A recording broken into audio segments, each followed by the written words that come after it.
Okay, welcome everyone. We are now at 5:30. We'll call our meeting to order, recognizing that we do not yet have quorum, but hopefully by the time we get to any of our items requiring vote, that type of thing, we will have quorum by that point. But in respect for everyone's time, and particularly our guests here and all, I will proceed with things, initiating with our call to order, Alma. Oops, our roll call, excuse me. Ms. Woods? Mr. Williams? Here. Dr. Northup? Here. Mr. Leonard? Ms. Kane? Commissioner May? Ms. White? Here. Judge Harris? Thank you. Judge Williams here. I should read. All right. Pardon me, Judge Williams. Okay. Thank you. Okay, and welcome, Commissioner. We now have quorum with Commissioner here, is that correct? 1, 2, 3, 4, 5 of us? So, and hopefully we'll get Tori here as well. Our next item on the agenda is the Pledge of Allegiance. And Commissioner, if I could call on you to... Absolutely. Please stand and join me in the pledge. I pledge allegiance to the flag of the United States of America and to the republic for which it stands, one nation, under God, indivisible, with liberty and justice for all. Thank you. Okay, now that we do have a quorum here, our next item will be approval of the agenda. And need a motion for that and a second. So moved, Mr. Chairman. A second. All in favor? Aye. Aye. Any opposed? Okay. The next will be approval of the minutes to see from the February 11th regular board meeting if there are any additions, deletions, corrections, or other modifications. And hearing none, then they would stand as submitted then.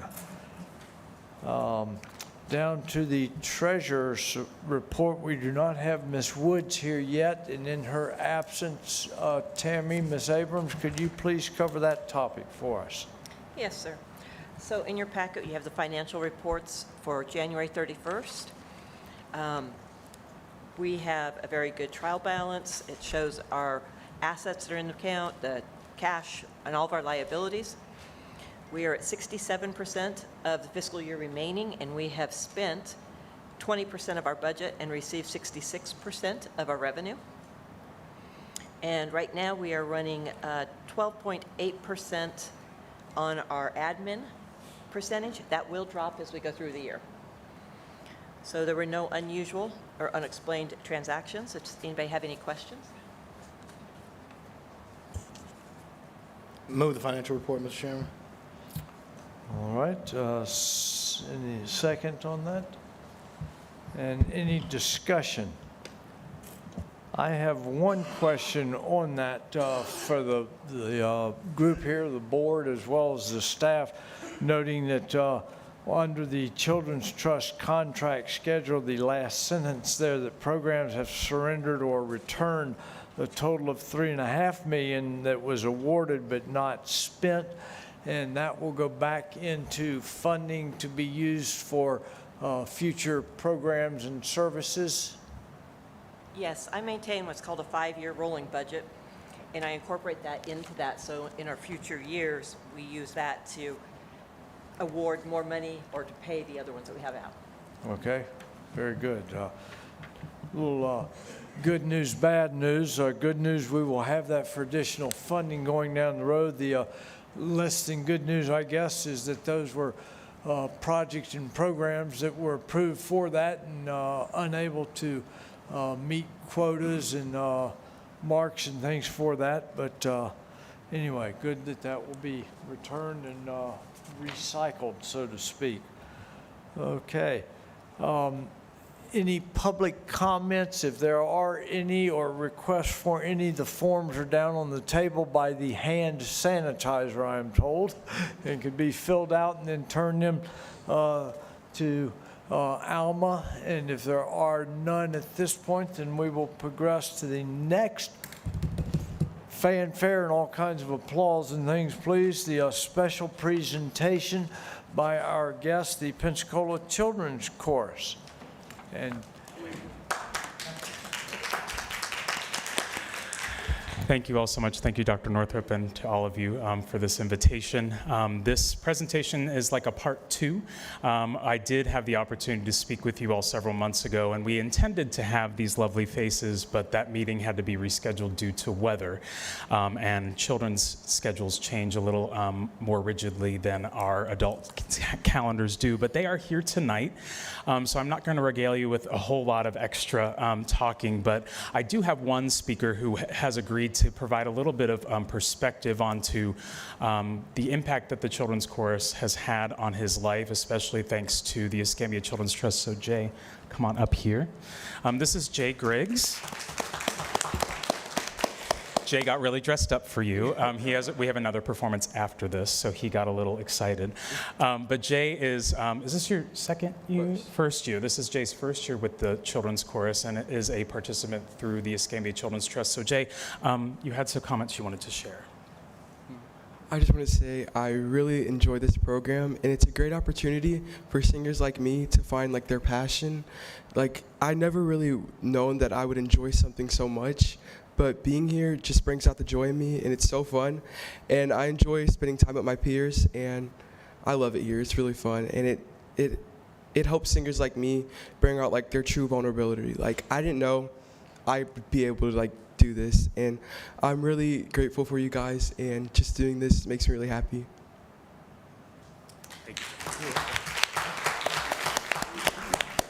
We're going to gather them around this podium. We do have one song to perform for you tonight. It's called Blessing, which is the text of the old Irish blessing, may the road rise to meet you, et cetera, et cetera, et cetera. So give me a minute to get them assembled.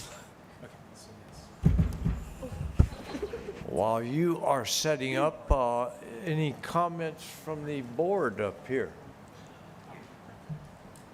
I want to extend my personal thanks and appreciation for the performance, and encourage you all to continue this, and even more so to reach out to your friends and others and kind of spread the word, if you will. Encourage their involvement and participation as well. We would love to see more and more of that. Is the reason this board meets and has been funded by the community, is to help you all and others like you all to have a better chance to improve things and to do things, and we thank you for that.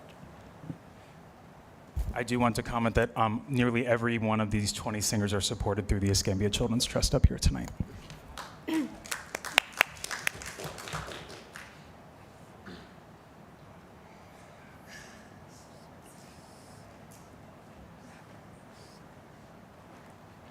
On.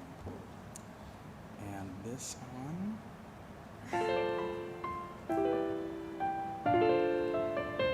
we're going to restart now that we know we have volume.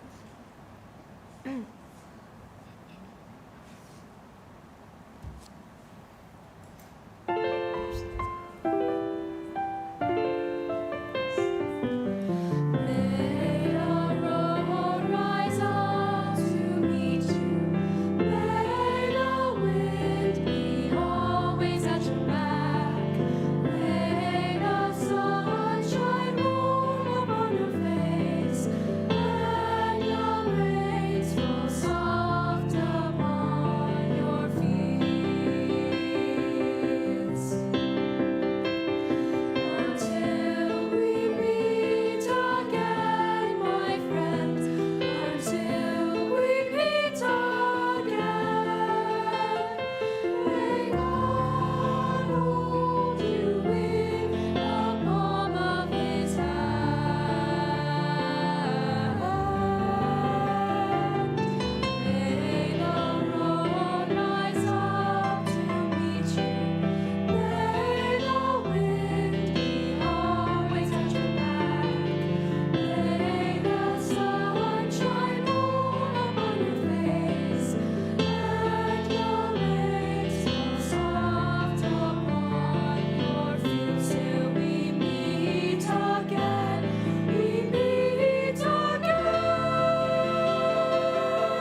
thank you all very much. We wish you all the best on the rest of your meeting. We have another concert we're going to perform tonight with the Florida State University Concert Choir that is traveling through town. So we're going to get going, but thank you all so much for your hard work. Thank you all very much.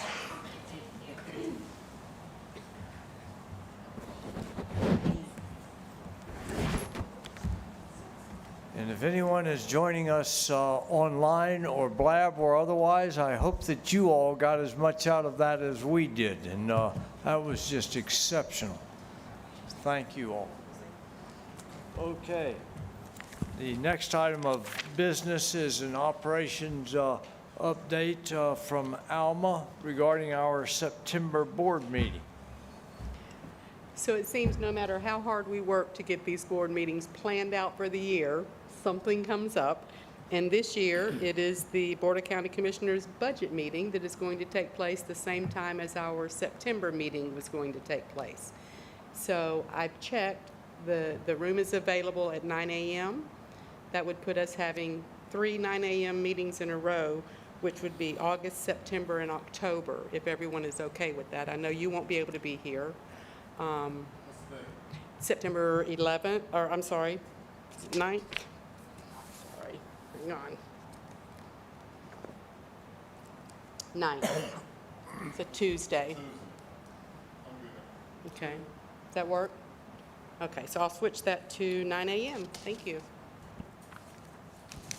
So it will be 9 at 9. Is that correct? Very good. Okay, thank you. Okay, now, Programs Committee, the Grant Committee member review and appointment, and going to turn this over to Lindsay, but one thing I would like to point out that was brought to my attention, we've had a number of outstanding individuals from the community who have been interested in and asked about serving as CARES grant reviewers. And we discussed this previously, all except one, Josh Newby, who we did not have all of his information at the time of that program or the committee review. And there is a paper now in our packet on Mr. Newby for us to look at for inclusion in the approval as one of the CARES grant reviewers. But anyway, my apologies there, Lindsay. So, Yes, so we actually have 7 community volunteers that have submitted application to be a reviewer. A lot of them have also filled out applications to be on our board as well, so this will be a great intro for them. As you mentioned, we did have one, Ken Bell, that was originally on ours, and he is going to be unavailable. So I had Josh Newby, like I said, on backup, and he said he'd be glad to jump in. That resume was not vetted through our program committee, so we would need to make a decision here tonight to proceed forward. Mr. Chair, I'd recommend all those, include Josh Newby. I serve on Council on Aging. He's a perfect choice. Second.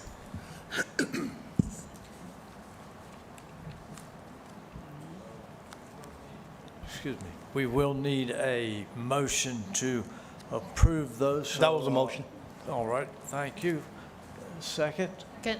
Okay, so we have a motion to approve those submitted for Stephen Bauer, John Brooks, Tiffany Coleman, Willie Kirkland, Josh Newby, David Powell, and Allison Snowden King. The other 3 will be our board members. And the motion has been seconded. Any further discussion? Okay, all in favor? Aye. Aye. Any opposed? Okay, so those have been approved, and we will notify them of the CARES grant meetings, the times that those will be scheduled. One other related but unrelated question. You mentioned Ken Bell not being available. Is that going to be, I know he was interested in serving on the board as well. Is that No, related to that? He's still interested in that. It Still was just interested. the grant process. Okay, all right, thank you. Okay, and the grant committee meeting reminder for March 24th. So this is actually our day where we're going to have program committee, our grants committee review. So all the reviewers will be there. That's when we will have them scored. In that process, the providers will hopefully be there to answer any questions. I will tell you, it will be a heavy day. Just plan for it. There are 44 applications that have been submitted. I'm sorry, I couldn't. No, you'll start on Monday. We're in the process of our technical review. So what we'll be reaching back out to the providers I wanted to go through. So I've done partial technical review just for the basic business side of it. And so I think we'll have at least 42 at a minimum to review, which is great. But it's going to be a tough week. I mean, you're definitely going to have to dedicate to it. So, but they're not as intensive as some of our other applications, so keep that in mind. What time was that meeting, Lindsay? It's going to be starting at 9 o'clock 9 o'clock, and will be held out at the at our office. State Yes, College? sir. Okay. Thank you.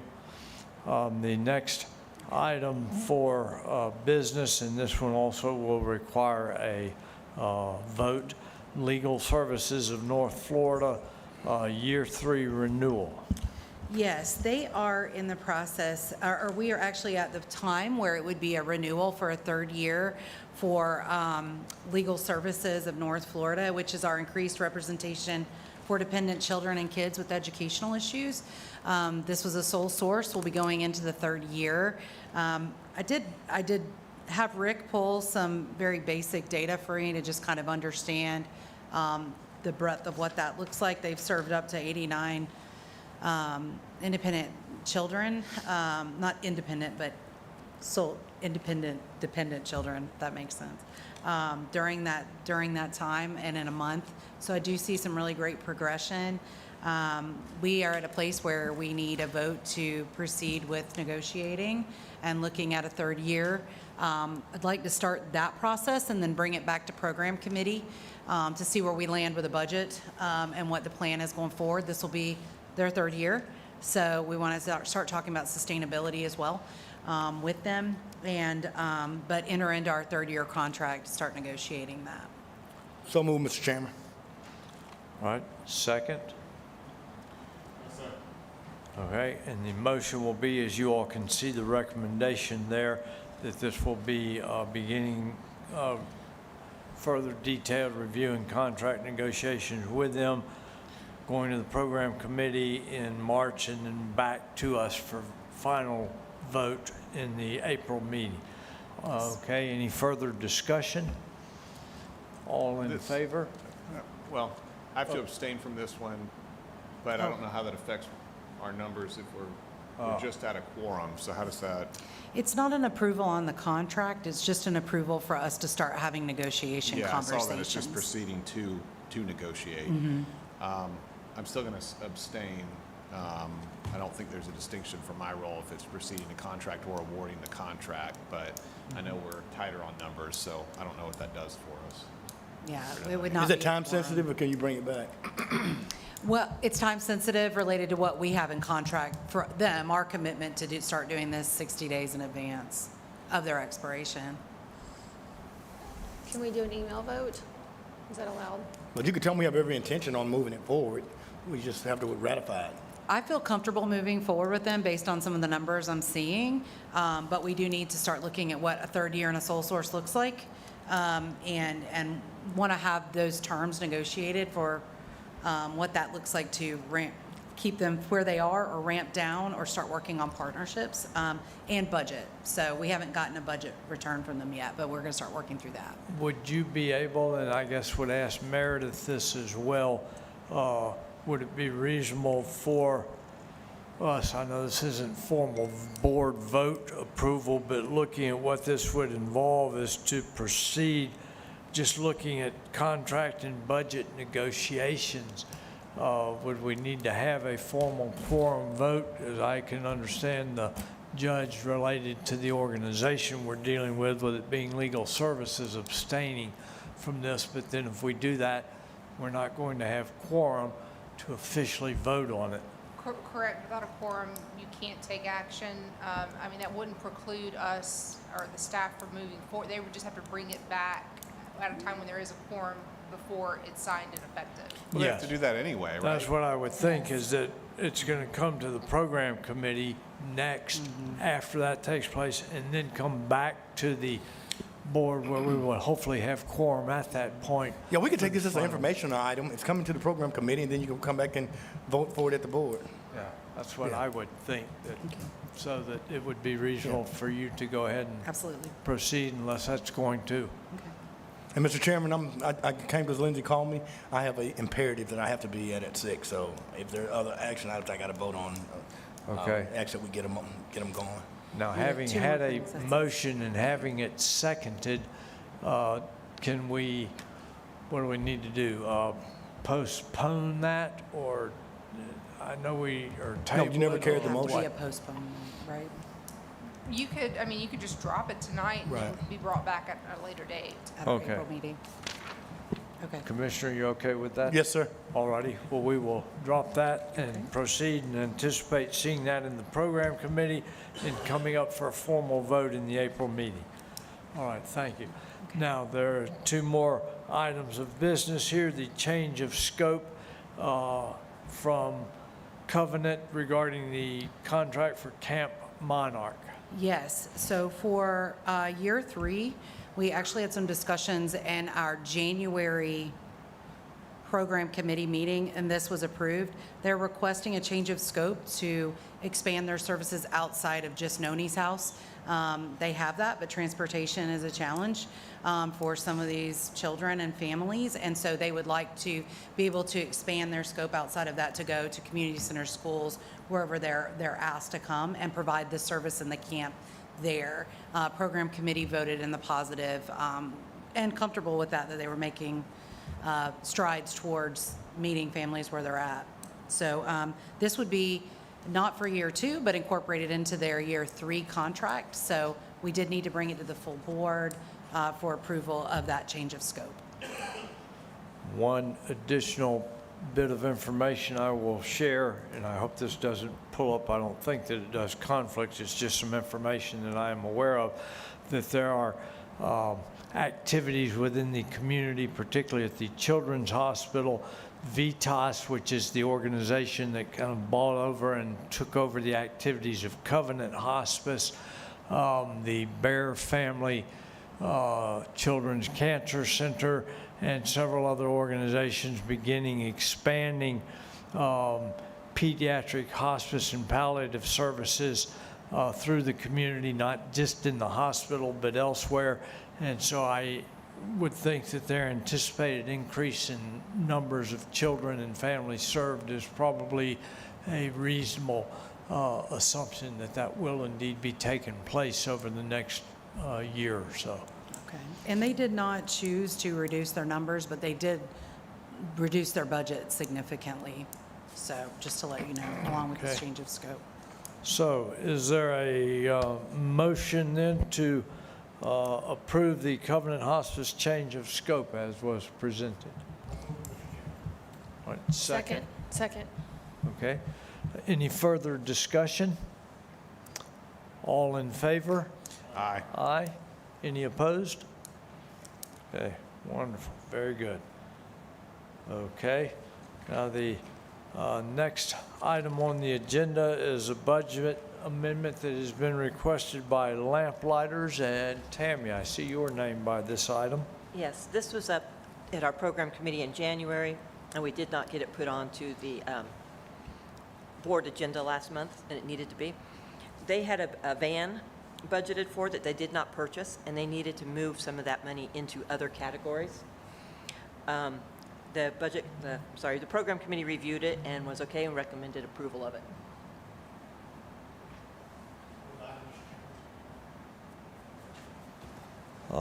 Second, Second. okay. Any further discussion? There Yeah, Mr. is a Mr. budget Chair, Yes. amendment that is attached with our paper here that goes into that in more detail. Mr. Chair, Yes. I had to abstain from voting. I'm on the board of directors for the Omega Lamplighters.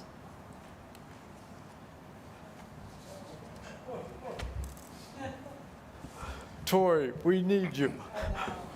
She would have abstained too from that one. Well, Mr. Williams, I appreciate both your service there and bringing that to our attention. Do we have what is going to be the impact of postponing that until the April meeting for that to be discussed?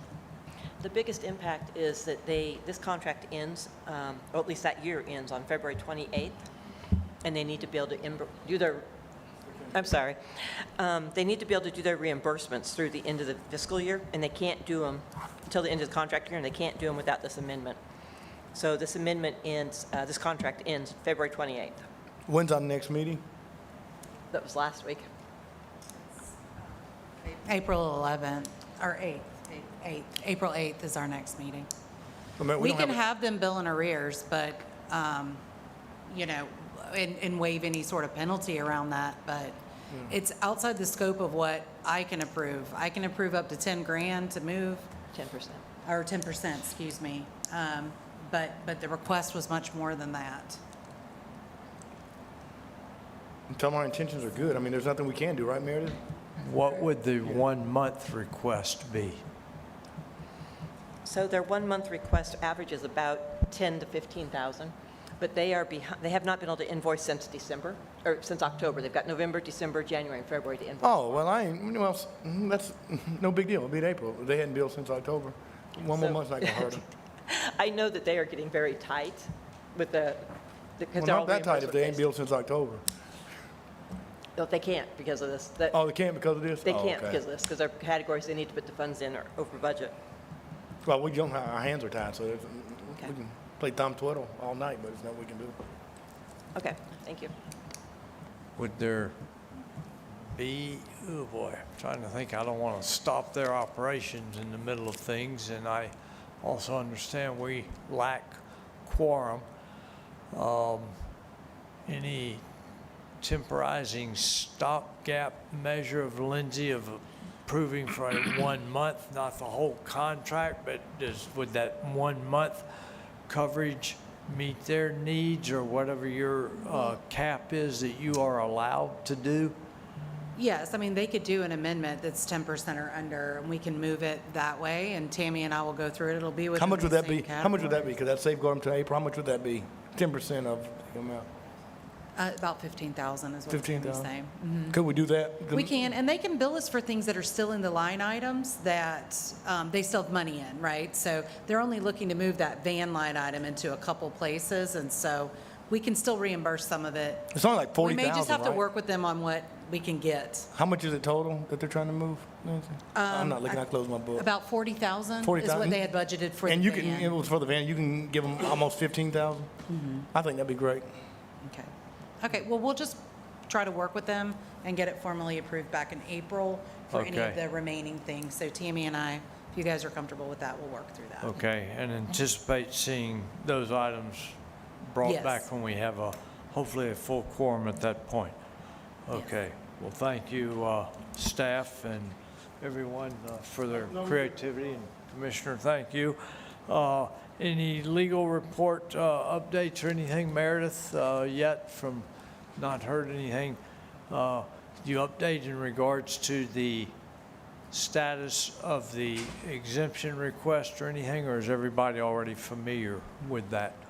I guess. No, it hasn't been submitted to the county. We're still working on getting the data pulled together, but it should be, I would assume, the next couple days submitted to the county. Thank you for your work on that and the nuances involved with that. And we'll all say our prayers that we need to. Was Commissioner here during the presentation? I can't even remember as far as the singing and things. He had heard that, so very good. We need to ask them to present at the next county commissioner meeting as Lindsay, do you well. want to explain this? Yes, I'd be glad to. So you have a commission district report. I had Rick pull some data for us related to that CRA request. Just want to see what is actually floating in there. I've provided these to the commissioners that I've been able to sit down with one-on-one. Want them to be able to see what's in their districts. And really, I also was getting some feedback if there was information in here that they wanted to see that they didn't see, as well as gave them the annual report. So I think that this is just a quick cheat sheet for you all to look at what's in each district and what's countywide as well.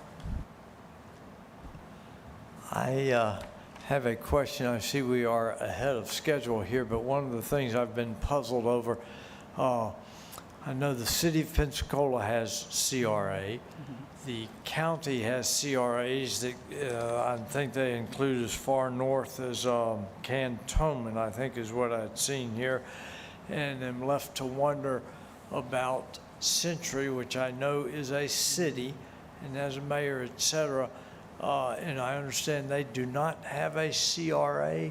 Is there a reason that we know of for that, or is that something we could provide some mentoring to them even on that process, or anybody from the city of Pensacola that could mentor them, not only for being eligible for any kind of funding from us, but just the whole general concept? I think we all know and agree that there are certainly needs and things up in that community, and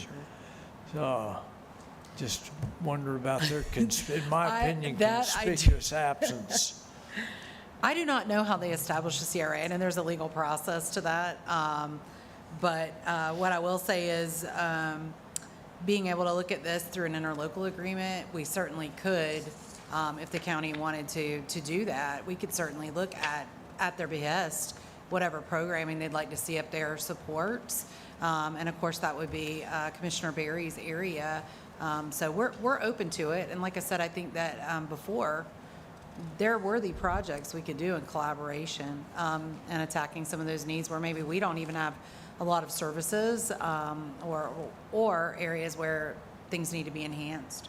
So I know having provider availability there is an issue, that even once you identify issues, and us potentially having funding through our organization and things, of having providers that would do that, but knowing of Dr. Stewart, who has relocated her practice to the Century area from Jay and brought it over into Escambia County, and having interactions with her and her talking about the desert up there and basically any and all forms. And thank goodness that she was willing to relocate her practice there. But there's so much need that exists in the northern part of this county that I just saw that CRA as potentially one more avenue to bring some resources to that community and things. But well, CRAs are specific to infrastructure. So they have certain things that they can spend it on. So it wouldn't be children's services. That would have to be the county, and Meredith would probably know better than me, but however the county decides to put money towards that. But it wouldn't be CRA dollars. They've been very clear with me that they're restricted on even our dollars going in there, what they spend that on. So, yep.